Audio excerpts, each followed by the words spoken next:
Okay, so during our first tutorial on the new Panasonic cameras, we covered a lot of the basics of how to use it just to point and shoot more or less, but now I want to go into a little bit more advanced stuff here and look at these three function buttons. So the first one down here is the 1080 and 50p. Now this is really important because it depends what you're editing in. For the best quality you want the 1080 option. That's high definition and that will allow you to work with it on any PC. However, with Mac it's not compatible and you have to use the 50p, which is still high definition, but if you don't, you won't be able to use it. If you press the button, you'll see an error message that comes up.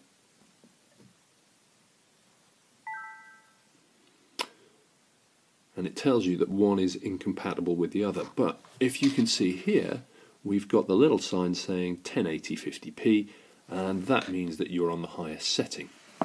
If you were to press it again,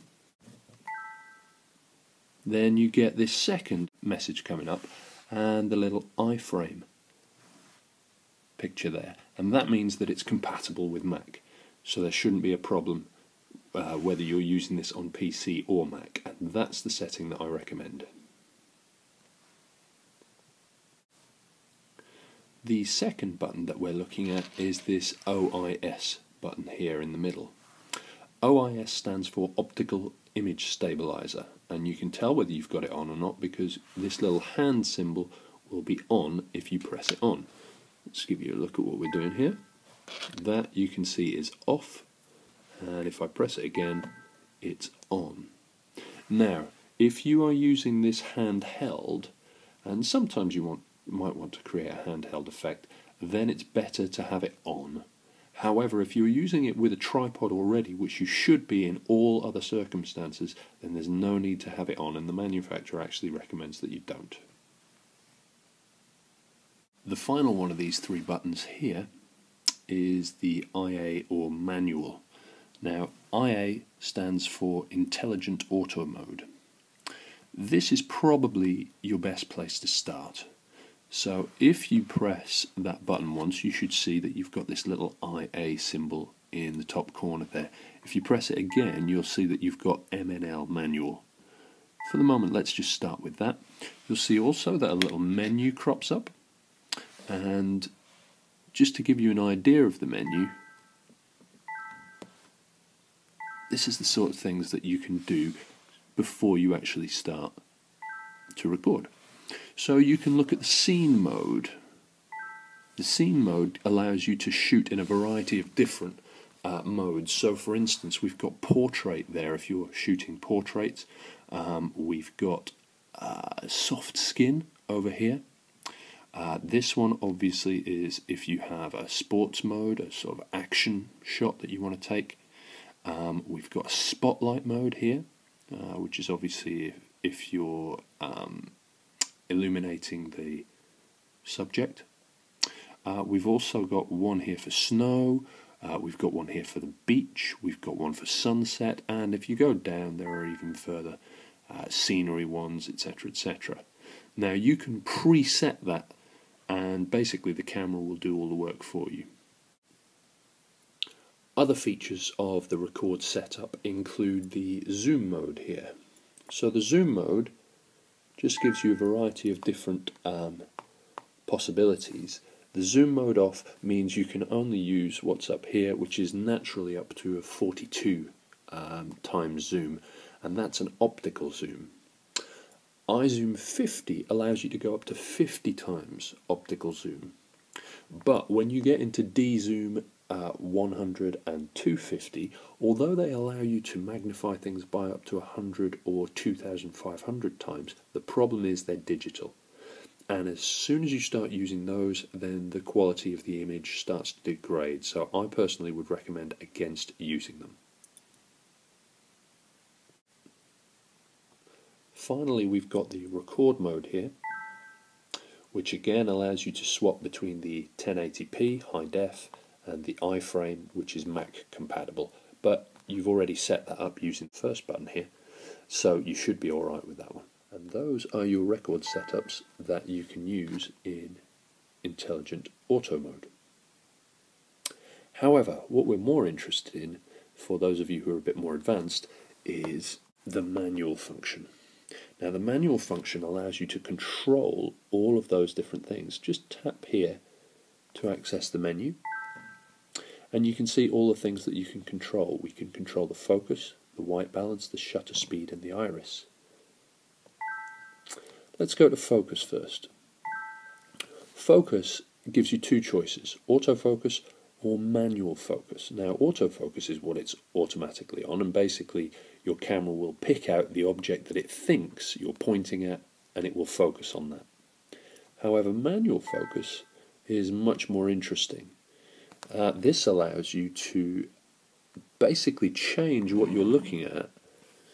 For instance, here, if I was shooting the curtains, I might want to alter that so that my focus is actually not on the curtains themselves. It's on something close by, and you can see that it gradually blurs out the curtains and starts to focus on something a bit further away. Or I can bring the focus a bit further in to get it to sharpen up on the curtain, or I could put something in front of that which might be minor in the scene. It might be framed, say, down the bottom of the shot, but get it to focus specifically on, let's say, a pencil or something like that. And that's how you do that function, just by pressing the plus or the minus. For the next one, the shutter, is worth having a look at. You can see here that the default mode is 1/50th. That means it shoots 50 frames per second. Now, it is possible using this function to increase it to 1/100th, or even further, 1/125, and so on and so on. Why you might want to do that is if, for instance, you wanted a shot in slow-mo. If you were going to edit it into slow motion, then those 50 frames per second get stretched over a longer time, and you start to sort of see the gaps appear. If you're shooting in a higher shutter speed, like 1/125th, or even higher than that, then that will be a much smoother slow-mo when you come to the editing. So that's really, really useful to know. You've then also got the iris. Now the iris is useful because this controls how much light gets let in, and you can increase the amount of light or decrease it. So for instance here, if I decrease it, you can see that even though the room is actually fairly light, I'm letting less light into the iris here, and therefore it looks darker. So it's like you're controlling the lighting to a certain extent. For instance, you might be lighting a scene and the lights might actually be giving you too much light, in which case you can turn it down. Similarly, you could go the other way. You can see here the image has got far more light coming in. Now that would be really useful, for instance, if you were shooting indoors and there's not quite enough light to get a really good shot of the subject.